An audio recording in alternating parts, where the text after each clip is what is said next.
What is up, guys? Welcome back to the channel. On today's video, we will be replacing this alternator on my 04 Nissan Titan.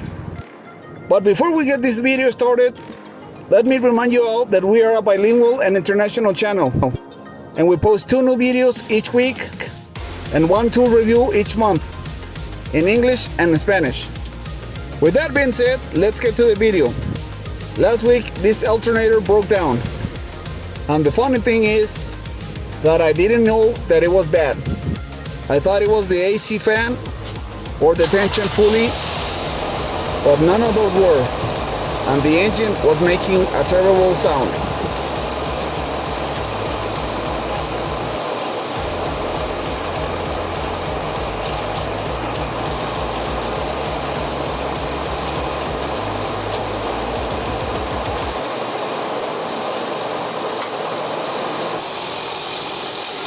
I don't know if you could hear this, guys, but it's making a raspy sound. At first, I thought it was the timing belt, or maybe the water pump. But later on, I did some tests, and I was pretty sure that the alternator was bad.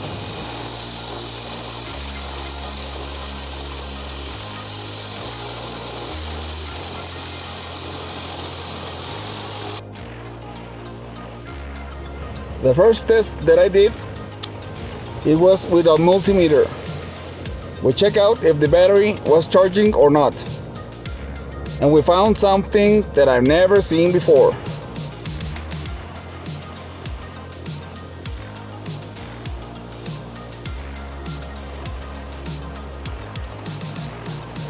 The voltage was dropping and climbing all over the place.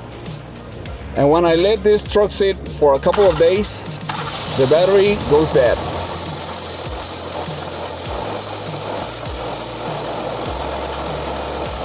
Here is the alternator charging with the vehicle running.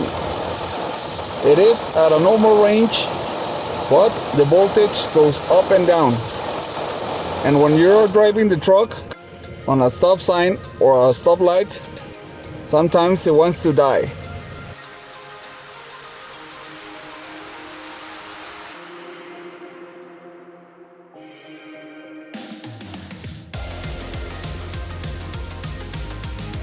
Check this out. This is with the vehicle turned off.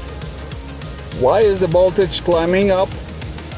I never seen this before.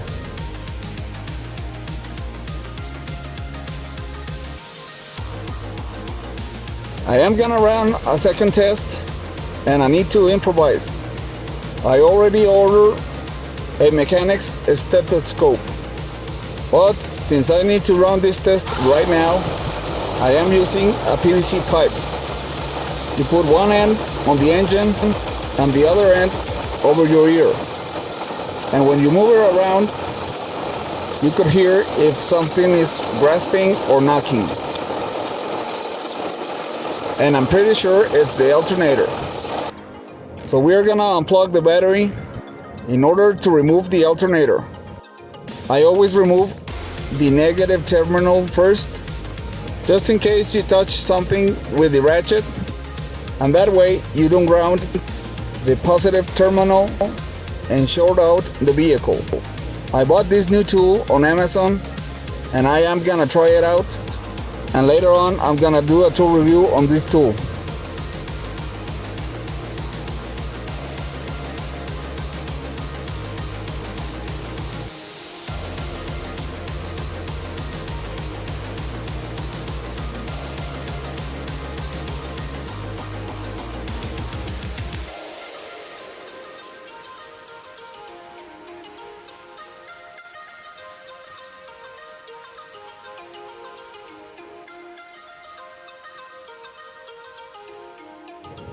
As you can see here, you have a lot of reach with this tool, but let's find out if it works.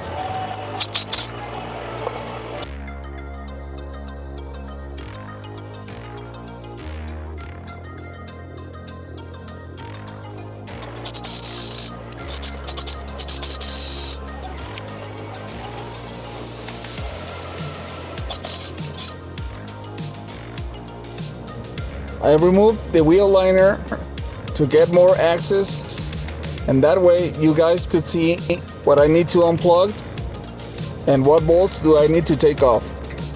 On this part, you just have to take the positive cable on the alternator and the negative cable on the housing of the alternator and one plug. You just push in the plug and you pull it out. This is the only wiring that goes into the alternator.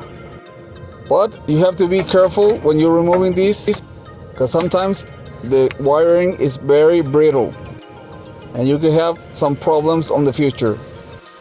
And now we're gonna remove the serpentine belt and the tension pulley.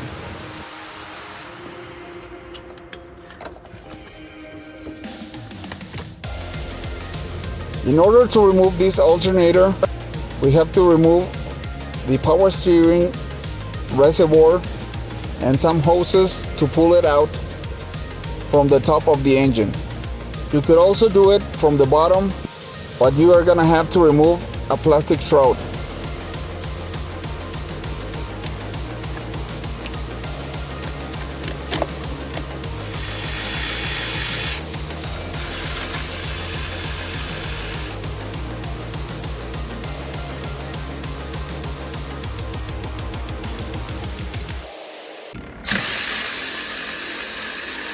And now we remove the three 12 millimeters that holds up the tension pulley to be able to have more access to remove the alternator and pull it out.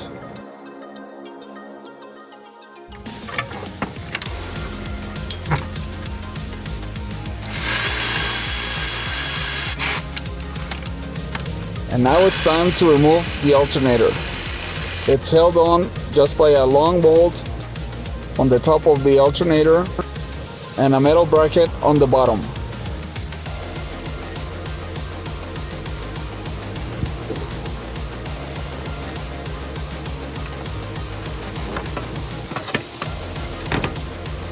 Now that you removed everything, you have to wiggle the alternator up to get the new one installed.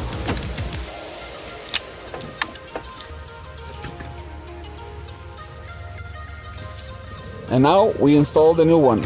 It's easier going in than out.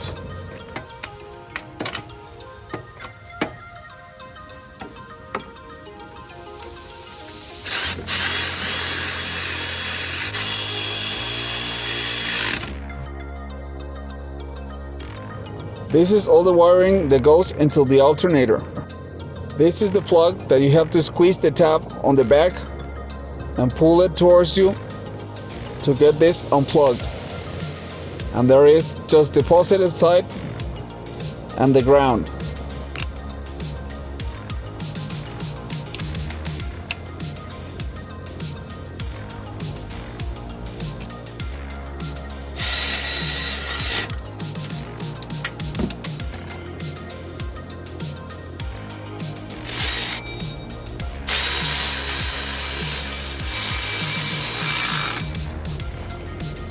And now we put back the power steering reservoir on its place. And it's time to hook up the battery, positive first and the negative last. And guess what? We had a heart attack. I wasn't expecting that, but the alarm went off.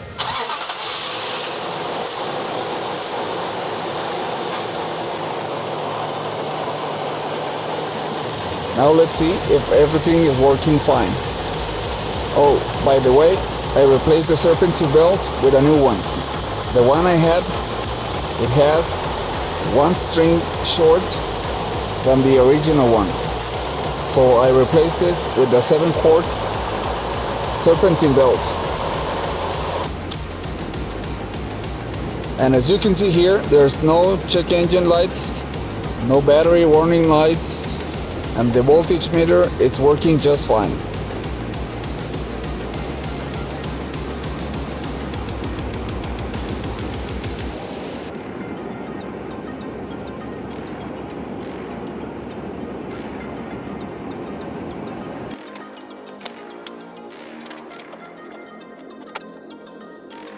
But we're still gonna run a last test with this multimeter and see if we have some changes or not.